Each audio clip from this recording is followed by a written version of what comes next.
എല്ലാവർക്കും പുതിയ വീഡിയോയിലേക്ക് സ്വാഗതം. എല്ലാവർക്കും സുഖമാണല്ലോ. അപ്പോൾ ഇന്നത്തെ നമ്മുടെ റെസിപ്പി പോത്ത് ഫ്രൈ ആണ് കേട്ടോ.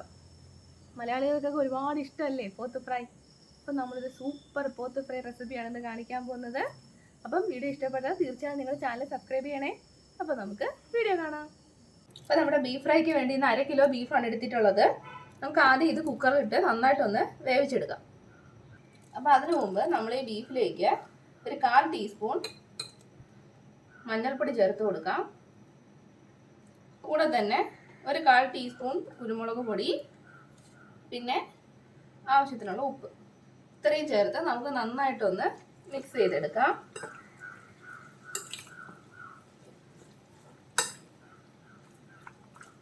മിക്സ് ചെയ്തതിന് ശേഷം നമുക്ക് കുക്കറിലിട്ടൊന്ന് വേവിച്ചെടുക്കാം.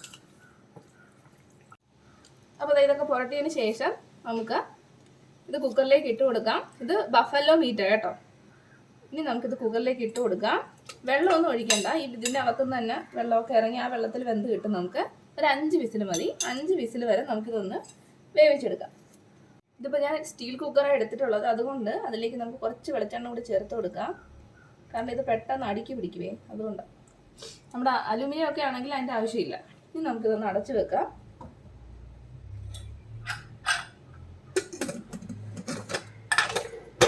ഒരു 5 വിസിൽ കേട്ടോ, 5 വിസിൽ വേവിച്ചെടുക്കാം. അപ്പോൾ നമ്മുടെ ബഫല്ലോ കുക്കറിൽ വെച്ചിട്ട് 5 വിസിൽ വന്നിട്ടുണ്ട്. ഞാൻ തണുക്കാനായിട്ട് മാറ്റി വെച്ചിട്ടുണ്ട്. അതിൻ്റെ പ്രഷറൊക്കെ പോയിട്ട് നമുക്ക് ഓപ്പൺ ചെയ്ത് നോക്കാം. അപ്പം ഇത് നമുക്ക് ഫ്രൈ തയ്യാറാക്കാനായിട്ട് വേണ്ടത് 2 സവാള അരിഞ്ഞത്, പിന്നെ കുറച്ച് ഇഞ്ചി വെളുത്തുള്ളി, ഒരു 3 പച്ചമുളക്, കുറച്ച് കറിവേപ്പില, പിന്നെ കുറച്ച് തേങ്ങാക്കൊത്ത്. ഇത്രയും സാധനങ്ങളാണ് നമുക്കിന്ന് ബഫല്ലോ ഫ്രൈ തയ്യാറാക്കാൻ വേണ്ടി വേണ്ടത്. നമുക്ക് ആദ്യം ഫ്രൈ തയ്യാറാക്കാം. അപ്പോൾ നമ്മുടെ ഫ്രൈ തയ്യാറാക്കാൻ വേണ്ടിയിട്ട് ഞാനൊരു ഇരുമ്പ് ചട്ടിയാണ് എടുത്തിട്ടുള്ളത്. അതിലേക്ക് കുറച്ച് എണ്ണ ഒഴിച്ചു കൊടുക്കാം ആദ്യം.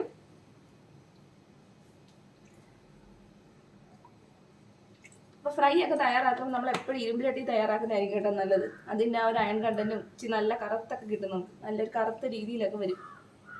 അപ്പോൾ നമ്മുടെ എണ്ണ ചൂടായി കഴിയുമ്പോഴേക്കും നമ്മൾ അതിലേക്ക് തേങ്ങ കൊത്തിട്ട് കൊടുക്കാം.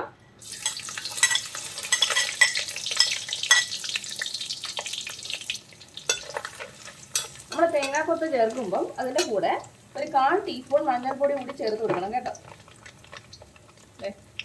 അപ്പം നമ്മുടെ തേങ്ങാക്കൊത്തൊക്കെ നന്നായിട്ട് പെട്ടെന്ന് നമുക്ക് മൊരിഞ്ഞ് കിട്ടും. ഇതൊന്ന് നന്നായിട്ട് മൊരിഞ്ഞ് വരും. ഇത് നമുക്ക് സവാള ചേർത്ത് കൊടുക്കാം. അപ്പം നമ്മുടെ തേങ്ങാക്കൊത്ത് ചെറുതായിട്ട് മുരിഞ്ഞ് വന്നിട്ടുണ്ട്. ഈ സമയത്ത് നമുക്കതിലേക്ക് കറിവേപ്പില ചേർത്ത് കൊടുക്കാം.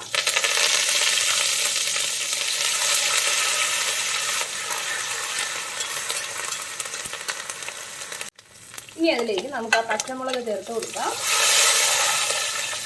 3 പച്ചമുളകാണ്, പിന്നെ ഇഞ്ചി വെളുത്തുള്ളി.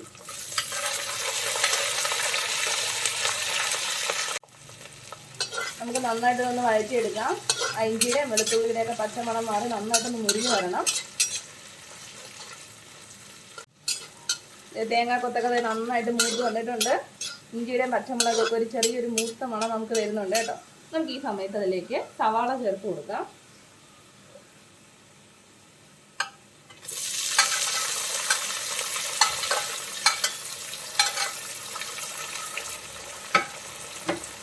ഇനി നമുക്ക് നന്നായിട്ടൊന്ന് വഴറ്റിയെടുക്കാം. ഉപ്പ് കൂടി ചേർത്ത് കൊടുക്കാം. സവാള പെട്ടെന്നൊന്ന് വഴന്ന് വെക്കട്ടെ, അതിനാണ് നമ്മൾ ഉപ്പ് ചേർത്ത് കൊടുക്കണം.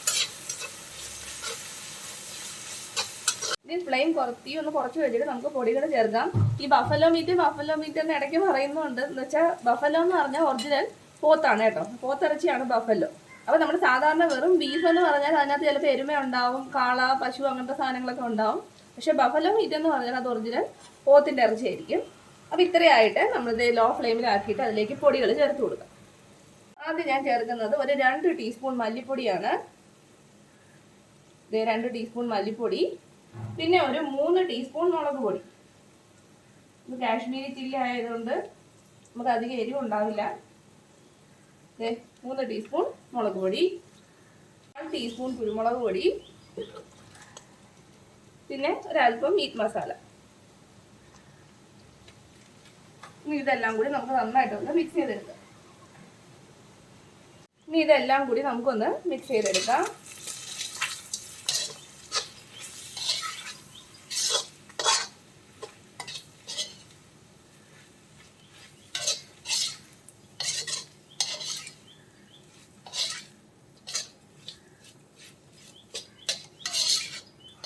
ഇത് നന്നായിട്ട് ഇതിനകത്ത് കിടന്നൊന്ന് മൂത്ത് വരണം കേട്ടോ, എന്നാലേ നമ്മുടെ ഫ്രൈക്ക് ഒരു ടേസ്റ്റ് ഉണ്ടാവും.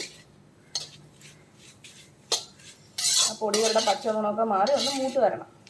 ഇപ്പം തന്നെ ഡ്രൈ ആയി വരുന്നുണ്ടോ. ഒരല്പം ഉപ്പ് കുറവാണ്, നമുക്ക് കുറച്ച് ഉപ്പ് കൂടി ചേർത്ത് കൊടുക്കാം. ഒന്ന് മിക്സ് ചെയ്തെടുക്കാം.